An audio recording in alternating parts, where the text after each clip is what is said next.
Sachez ceci, Dieu est fidèle. Et tant qu'on est vivant, c'est pas fini, rien n'est fini.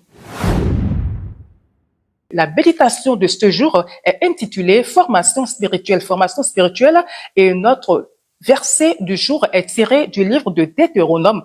Deutéronome, le chapitre 8, les versets 2 et 3. Deutéronome 8, 2 à 3. Je vais lire ici la version Louis II. La version Louis II dit ceci. Souviens-toi de tout le chemin que l'Éternel, ton Dieu, t'a fait faire pendant ces 40 années dans le désert, afin de t'humilier et de t'éprouver pour savoir quelles étaient les dispositions de ton cœur. Et si tu garderais ou non ses commandements. Il t'a humilié, il t'a fait souffrir de la faim, et il t'a nourri de la manne que tu ne connaissais pas et que n'avaient pas connu tes pères, afin de t'apprendre que l'homme ne vit pas de pain seulement, mais que l'homme vit de tout ce qui sort de la bouche de Dieu. Alors, on parle de la formation spirituelle. Pour faire une formation, qu'est-ce qu'on fait? Pour faire une formation, on va dans un centre de formation. Comment ça commence? Ça naît d'un désir venant de soi. J'ai envie de faire telle chose. J'ai envie de me former en pâtisserie. J'ai envie de faire la cuisine. J'ai envie de devenir maître conférencier. Je veux devenir un coach. Qu'est-ce que je dois faire? Là, ce sont des questions que les hommes, nous nous posons. Et après ces questions, on arrive à faire un choix. S'il y a une multitude de centres de formation, on s'asseye et on cherche laquelle est la mieux, laquelle va répondre à ce que nous recherchons. On choisit là où on va aller pour recevoir la meilleure formation, la meilleure éducation. Alors, là, c'est du côté des hommes. Et ce sont les hommes qui choisissent, ce sont les hommes qui réfléchissent. Ce sont des désirs qui viennent des hommes et ils font en sorte que cela arrive à exécution. Ils font en sorte que leur rêve devienne une réalité. Ils font en sorte effectivement que leur rêve devienne une réalité. Quand on parle de la formation spirituelle, ça ne peut se passer pas de la même manière. C'est pas un désir qui vient de soi. À voir comment Dieu forme les gens, à voir comment la formation spirituelle se passe, aucun être, aucun homme, même les chrétiens, les plus âgés, les plus pas comptés, les plus, je sais pas, vieux dans la chrétienté, ne choisissent jamais se faire former eux-mêmes. Donc, cette formation, c'est Dieu qui l'impose. C'est Dieu qui nous l'impose à un moment donné de notre vie. C'est lui qui décide de quand ce sera. C'est lui qui décide de où aller. C'est lui qui décide de comment le faire. C'est lui qui maîtrise tout. Il nous pousse seulement dans son centre et voilà, il commence sa formation. Chez nous, les hommes, on va dire notre formation, c'est 6 mois pour la pâtisserie. Si vous voulez faire la cuisine express, c'est 6 mois. Mais l'excellence, c'est 3 ans, c'est 2 ans. Bref, ça dépend des écoles. Mais ici, la durée pour nous est inconnue. Quand Dieu nous pousse dedans, des fois, au début, on ne se rend même pas compte. C'est avec le temps qu'on voit que c'est une formation, que c'est Dieu, en fait, qui nous met dans une situation pareille pour nous former. On ne connaît pas quand est-ce que ça va finir. Il n'y a que lui seul qui connaît quand ça va commencer et quand ça va finir. Alors, la formation spirituelle est loin d'être un amusement. Dieu nous forme dans le désert. Dans le monde, quand on nous forme, nous sommes dans les salles de classe, n'est-ce pas? Nous sommes dans des salles, il y a le ventilo, il y a des salles climatisées. Quand on a chaud, on se plaint. Quand les conditions ne sont pas bonnes, on se plaint. On fait tout pour que le promoteur écoute, entende ce qu'on dit. Sinon, il n'aura pas de clients, assez d'étudiants. Voilà ce que nous faisons. Mais avec Dieu, c'est pas comme ça. Des fois, pas de ventilo, pas de climatisation, pas de fraîcheur. Il nous met dans le feu. Et comme sa parole le dit, C'est comme un orpailleur qui est à la recherche de l'or. Qu'est-ce qu'il fait lorsqu'il trouve l'or brut? Il passe l'or brut au feu à haut degré pour pouvoir le débarrasser de ses scories, de ses déchets et avoir à la fin l'or fin, l'or pur. C'est ce que Dieu nous fait. Et j'ai dit qu'il nous forme dans le désert. L'exemple typique que nous avons est la sortie des enfants d'Égypte. D'accord? Quand ils y ont passé 430 ans. Après, Dieu a envoyé Moïse pour les libérer. Il dit, il est temps pour vous de quitter ici. Moi, j'ai une terre promise pour vous. Et sur cette terre-là, il y a le miel, il y a le lait, il y a toutes choses bonnes. Donc, va dire à Pharaon, Moïse, de laisser mon peuple aller me servir. Ils doivent quitter ici pour la terre de Canaan, pour aller me servir. Alors, quand les enfants d'Israël sont sortis, ils se rendaient à la terre promise. Combien de jours ça devrait prendre ce voyage-là? Les experts nous disent que pour quitter l'Égypte pour Canaan, il leur faut 3 à 4 jours de marche. Normalement, c'est ce qu'il leur fallait. Mais Dieu, dans son infinie sagesse, a dit non. Je ne leur ferai pas passer par là, le chemin court là, le chemin de 3-4 jours là. Non, non, ils vont pas passer par là. Et ce chemin-là, c'est le chemin des Philistins. Et dans le temps, les Philistins étaient en guerre. Il y avait une guerre atroce entre eux là-bas. Dieu dit, si je leur fais prendre par là, ils vont voir qu'il y a la guerre là-bas. Ils auront peur, ils vont se retourner. Il est sage, ils vont se retourner. Non, je ne vais pas les faire prendre par là. Il a aussi une autre raison. Ça va être pour moi le moment, un tremplin pour les former. Je vais les faire contourner. D'accord? Et le pays des Philistins. Et là, ça va leur prendre 40 ans. De 3-4 jours à 40 ans. C'est extraordinaire, n'est-ce pas? Extraordinaire. Alors, dans le désert, beaucoup de choses sont arrivées. Je vous conseille, si vous n'avez pas eu le temps de lire la sortie des enfants d'Égypte, des autres là, jusqu'à Deutéronome, je vous en supplie, lisez. C'est passionnant comme histoire. Lisez, ne lisez pas seulement comme livre, mais lisez avec tout le sérieux qu'il faut pour méditer, pour voir comment Dieu il est grand, comment Dieu est sage, comment son infinie sagesse nous guide, nous dirige quoi. Il n'a pas besoin de la volonté des hommes pour faire ce qu'il a à faire. D'accord? Donc, il a fait sortir les enfants d'Israël d'Égypte 40 ans. Ils ont eu faim, ils ont eu soif. On a vu tout ce qui s'est passé quand les enfants d'Israël se sont querellés, ont commencé à insulter Moïse. Nous n'avons pas d'eau. Bref, tout cela, toutes ces choses se sont passées. On n'est pas là aujourd'hui pour raconter ces choses-là. Il fut un temps, ils ont voulu manger. Ah, Dieu a dit, mais je vais vous donner la manne parce qu'il n'y avait pas à manger. Ils ont eu la manne. Après, ce sont des cailles. S'il y a des gens, après, qui doivent parler de la manne, qui doivent parler de la caille, qui est-ce que ce serait? Ça va être Caleb, ça va être Josué et les autres là qui ont connu cette traversée-là. Pourquoi est-ce que Dieu nous fait passer par des déserts? Pourquoi est-ce que Dieu choisit le désert pour nous former en fait? Il y a plusieurs raisons à cela. On ne peut, vous voyez là où je suis en train de parler là, je ne dois parler que de ce que je maîtrise. Si je ne maîtrise pas quelque chose, je ne sais pas quel conseil je vais vous donner par rapport à cette chose-là. Je ne sais pas, si je n'ai pas connu la faim, si je vois mon frère dans la faim, quel conseil je vais lui donner? Alors si vous voyez quelqu'un après qui a faim, vous savez, puisque vous avez pris par là, vous savez quelle réponse donner à cette personne à laquelle va vous poser des questions. Vous saurez quoi dire à cette personne pour la fortifier. Vous saurez quel conseil lui donner. Quelqu'un qui n'a pas connu la faim, il va manger, ça va rester, ça ira directement dans la poubelle. Ce sont des gens qui gaspillent tout. Ce sont des gens qui franchement, quand tu les regardes, tu te dis, mais attends, est-ce qu'ils savent ce qu'ils font?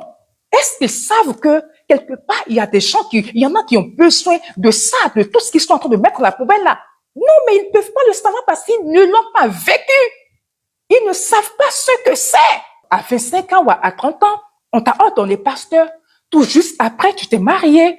D'accord? Un pasteur comme ça, qu'est-ce qu'il peut conseiller à un célibataire qui a 40 ans, qui est dans la foi depuis plus de 15 ans ou depuis près de 17 ans, 10 ans, qui n'est pas marié, qui cherche la femme de sa vie, qui ne trouve pas, qu'est-ce qu'il peut dire à une femme qui a cet âge-là, qui vit dans un célibat chronique? Qu'est-ce qu'une femme de pasteur qui n'a pas connu ça peut conseiller? Et elle va dire des choses. Elle va dire ce que la Bible dit. Elle va dire, elle va réconforter à sa manière. Elle va dire à l'autre, mais toujours dire à l'autre, Dieu n'a dit de ne pas forniquer, Dieu a refusé la fornication, Dieu a refusé la masturbation, Dieu a refusé ci, et des gens comme ça, ils sont très scellés. Quand il s'agit de parler de la faute des gens, de parler de ce que des péchés, ils sont très zélés. Mais quand tu es une personne qui a connu ça, je suis dans un cas précis, dans un exemple précis, mais quand tu as été une personne qui a connu un long célibat, tu as eu le temps de connaître, de savoir ce que c'est,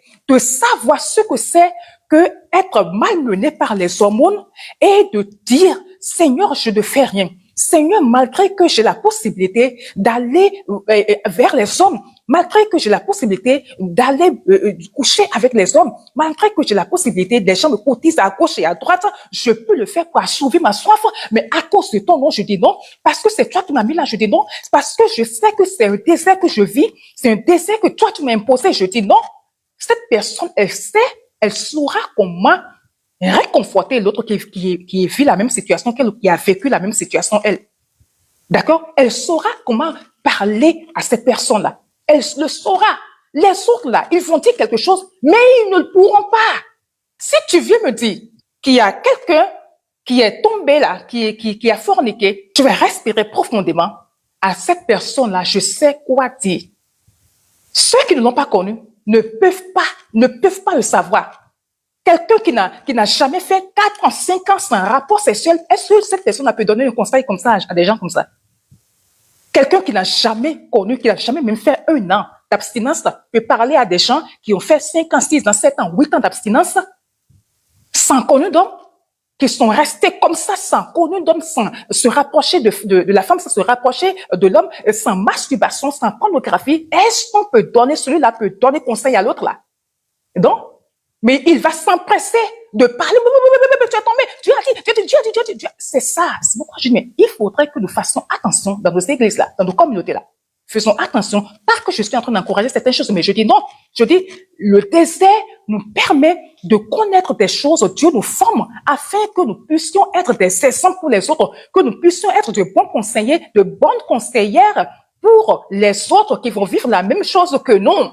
Quand Dieu nous fait passer par le désert, alors c'est pourquoi? C'est pour nous apprendre à prier. Parce que quand tu es dans le désert, l'exemple que je vais te prendre là, d'accord? Tu es une femme, un homme, je ne sais pas comment est-ce que ça se passe pour les hommes, je ne sais pas. Mais une femme qui, pendant des années, n'a pas tenu de rapport sexuel, un beau jour comme ça, il y a les hormones qui commencent à la secouer. Elle a envie d'un homme, elle a envie de coucher, qu'est-ce qu'elle fait? Si ce n'est pas de se lever et de commencer à prier, voilà que je ne peux pas faire ce que je veux. Même s'il y a des hommes qui me cotisent et que je fais comme ça, mon problème sera résolu. Elle prend la décision de dire, mais je ne le fais pas parce que Dieu refuse cela, parce que la Bible refuse cela. C'est un péché. Je ne peux pas le faire. Dans ces conditions-là, il n'y a pas d'autre chose. C'est la prière. Il n'y a que la prière. Dieu le fait pour nous apprendre à prier.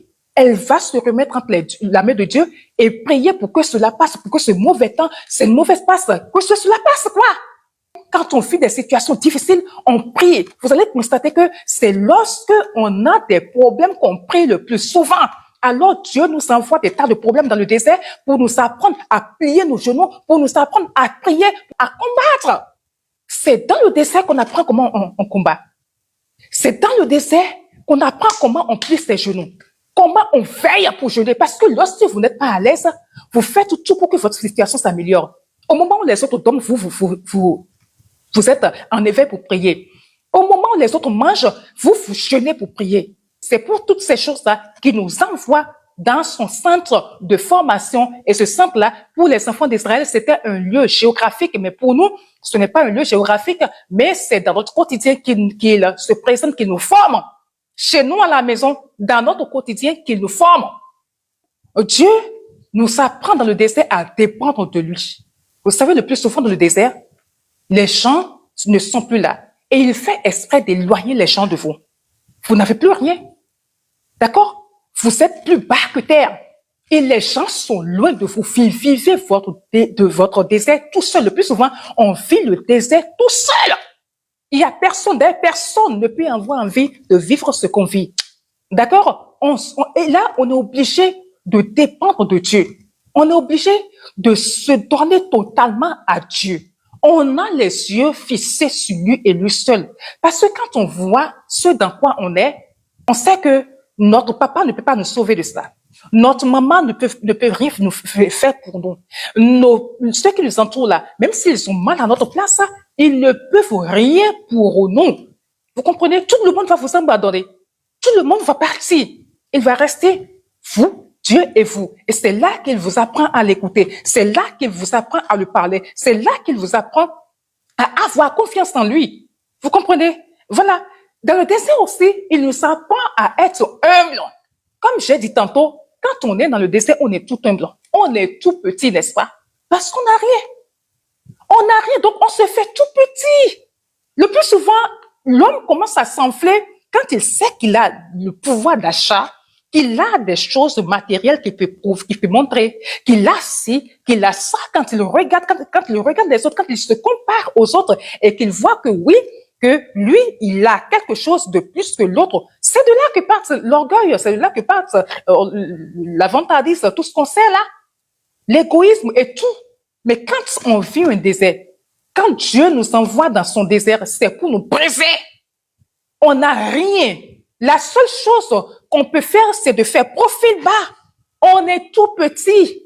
Les gens, faut commencer à vous décourager. Les hommes que j'ai pris de célibat, comment quelqu'un peut passer plus de 15 ans dans le célibat? Alors que il y a des femmes au dehors. Si tu sors, on va dire à un homme, regarde le nombre de femmes qui sont au dehors là. Regarde les jeunes filles qui sont dans ton quartier là. Et peut-être même que parmi elles, il y en a même qui te font des yeux. Il y en a même qui te courtisent, qui n'attendent que tu fasses comme ça, quoi. Mais quand toi, tu es guidé par l'Esprit de Dieu, tu sais que ce n'est pas de Dieu. Tu sais que celles-là ne sont jamais, elles ne sont pas la volonté de Dieu pour ta vie. Elles ne correspondent à rien que toi tu veux, que Dieu veut pour ta vie. Tu sais tout au fond de toi que c'est pas la volonté de Dieu, c'est pas celle que Dieu veut pour toi. Tu sens que c'est pas ça qu'il faut attendre. Les gens vont te dire que tu perds ton temps. Oh ben tu perds ton temps. Mais c'est quoi la chose? Si tu es encore célibataire, c'est toi. C'est quoi? Tu dis Dieu, vous dites même Dieu a dit. Qu'est-ce qui te prouve que finalement là, ce que tu veux là, tu vas trouver? Autant mieux faire avec ce que tu as trouvé là. Autant mieux fermer les yeux pour les femmes. Quand tu es femme, on te dit, mais pourquoi est-ce que tu ne te maries pas? Tu dis, non, mais les hommes viennent, mais c'est parce qu'ils ne sont pas nés de nouveau, c'est parce qu'ils ne sont pas chrétiens. Ils vont te dire, oh, pauvre, prends quelqu'un. Même si la personne ne connaît pas Dieu, si la personne craint seulement Dieu, ça suffit. Ça ne suffit pas. Si la personne craint Dieu, ça suffit. Ça ne suffit pas. Ça ne suffit pas. Ça ne suffit jamais. Quand il va faire au début, il va être gentil et tout, mais 2-3 jours après, c'est lui qui va être dans les sectes là-bas, c'est lui qui va il va te faire vivre une misère. Il va te faire vivre la misère. C'est pour ça que Dieu, la parole de Dieu nous dit, entre vous, Dieu n'aime pas que ses enfants aillent se marier à des païens. Sa parole l'interdit. Mais aujourd'hui, il y a une autre sagesse. Ils veulent faire croire que oui, un chrétien né de nouveau, puis aller chercher quelqu'un qui n'est pas né de nouveau, qui dit qu'il est chrétien. C'est pas possible. Moi, j'ai même entendu un pasteur le dire. Ah oui, mais si tu es né de nouveau, tu peux aller chercher quelqu'un là-bas et l'amener. C'est pas possible. Et c'est pour ça que les gens vont t'insulter. Ils vont t'insulter. Ils vont te donner des noms.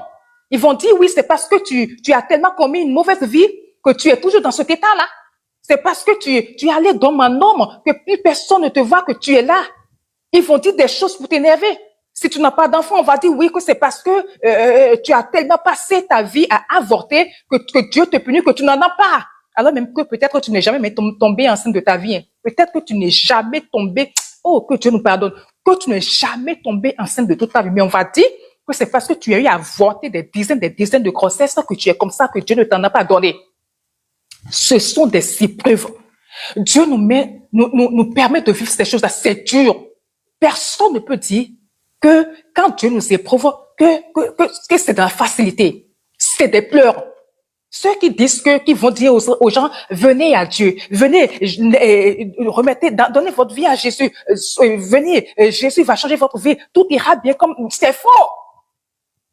C'est archi faux. Dans Christ, il y a la douleur.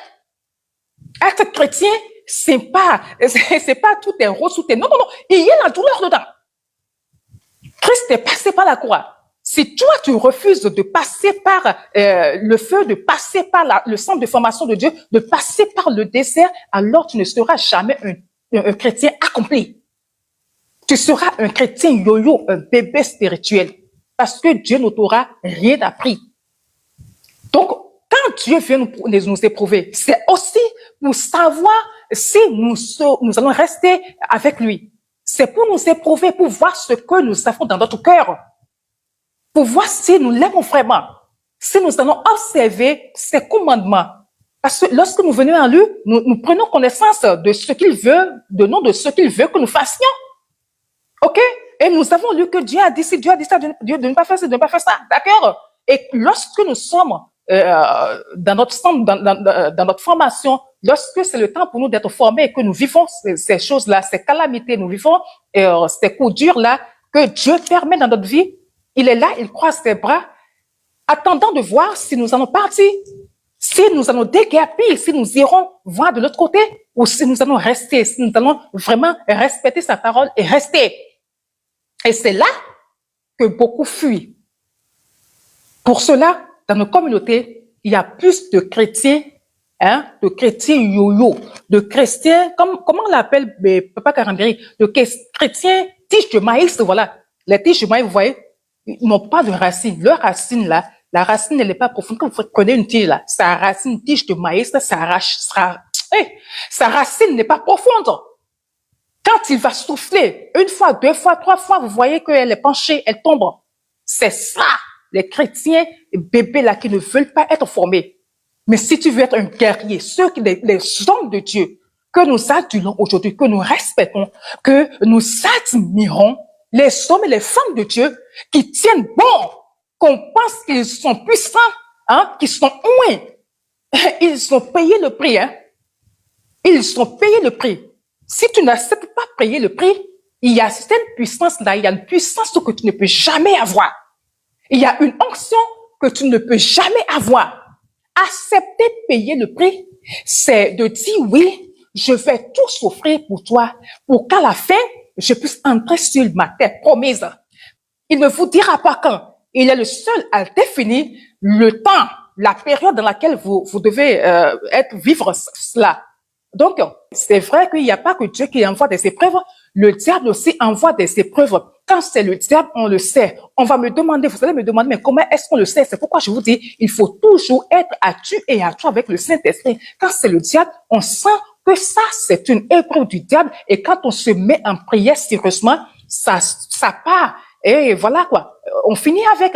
Mais si c'est l'épreuve de Dieu, tu as beau crier, tu as beau pleurer, tu as beau sauter en l'air, Dieu ne fera rien.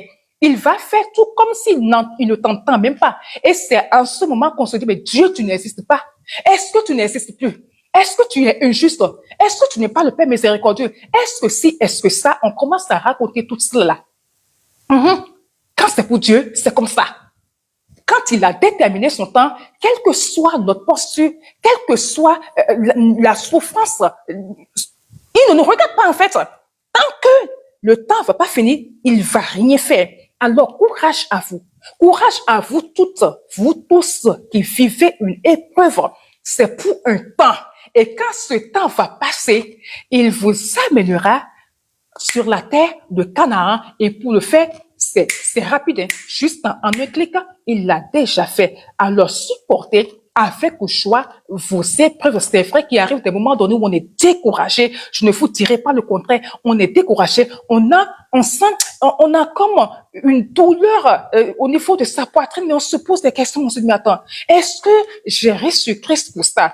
Est-ce que j'ai mal fait de donner ma vie à Jésus? Est-ce que j'ai mal fait de choisir vivre sainement? Est-ce que j'ai mal fait de dire que je veux rester enfant de Dieu, de dire que Je vais vivre sainement et suivre les commandements de Dieu. Pourquoi est-ce que tu fais en sorte que les autres qui ont refusé de te suivre là se moquent de nous en fait, se moquent de moi en fait?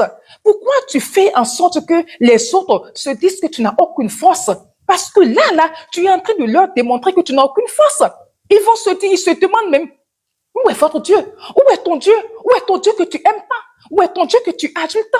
Où est le Dieu dont tu nous parles? Alors, si c'est comme ça, si toi, ta situation est comme ça, moi, je ne veux pas venir à ton Dieu. Je ne veux pas, non, je ne veux pas devenir comme toi. Je ne veux pas venir vivre les mêmes choses que toi. Des fois, on a mal, on pense à certaines choses, on a mal. D'accord? Et dans ces situations, même, le diable viendra te mettre dans les oreilles.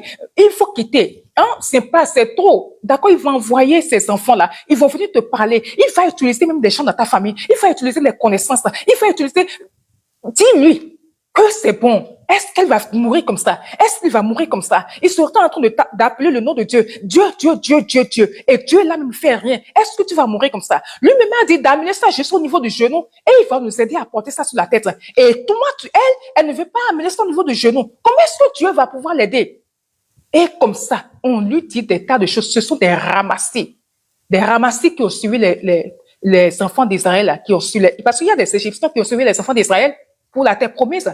Ce sont eux qui ont commencé toujours la caille, toujours la manne, il n'y a pas de viande, il n'y a pas de viande. Et les enfants d'Israël ont commencé à gronder, il n'y a pas de viande, il n'y a pas de viande. Et c'est pour cela que après Dieu a envoyé la caille. Des ramassis autour de nous, dans nos familles, dans nos proches, au sein de nos amis, qui vont venir nous dire des choses comme ça. Alors nous devons tenir bon. Et à la fin, si on ne peut pas tenir bon, il faut se dire ceci, avoir les yeux fixés sur Jésus-Christ. Avoir les yeux sur lui et lui seul. Et se dire ceci, c'est dur ce que je vais te dire là.